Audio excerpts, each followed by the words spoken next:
পরাজয় মেনে নেওয়া পাকিস্তান মুসলিম লীগ নওয়াজের সেরা বিকল্প পিটিআই। পাকিস্তানের বর্তমান অচল অবস্থা কাটানোর জন্য সেরা বিকল্প হল সাবেক প্রধানমন্ত্রী নওয়াজ শরীফের দল পাকিস্তান মুসলিম লীগ নওয়াজের নির্বাচনে পরাজয় মেনে নেওয়া। সেই সঙ্গে সাবেক প্রধানমন্ত্রী ইমরান খানকে অচল অবস্থা ঠিক করা ও দেশকে সুস্থ করতে দেওয়া। ইমরান খানের দল পাকিস্তান তেহরিক ইনসাফ এমনটাই মনে করছে। বুধবার পিটিআইয়ের দলীয় এক্স অ্যাকাউন্টে দেওয়া এক পোস্টে একথা বলা হয়েছে। ওই পোস্টে নওয়াজের দলের নেতাকর্মীদের জিজ্ঞাসা করা হয়েছে, পাকিস্তান মুসলিম লীগের শিবিরে কেউ বলতে পারেন দলটি কিভাবে মাত্র 17টি আসনে জিতেছে। সংবাদপত্রে প্রকাশিত নওয়াজ শরীফের প্রধানমন্ত্রী হওয়ার খবরের শিরোনামগুলো দেখে তাদের কি করা উচিত। গত বৃহস্পতিবার পাকিস্তানের জাতীয় ও 4 প্রাদেশিক পরিষদের নির্বাচন অনুষ্ঠিত হয়। জাতীয় পরিষদের 266 আসনের মধ্যে 265 আসনে ভোট হয়।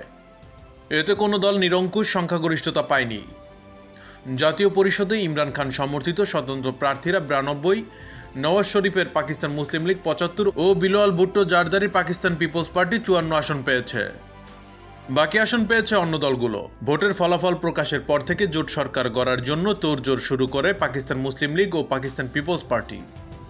হালনাগাদ তথ্যে জানা গেছে, জোট সরকারের প্রধানমন্ত্রী প্রার্থী হিসেবে মনোনয়ন দেওয়া হবে নওয়াজ শরীফের ছোট ভাই শাহবাজ শরীফকে।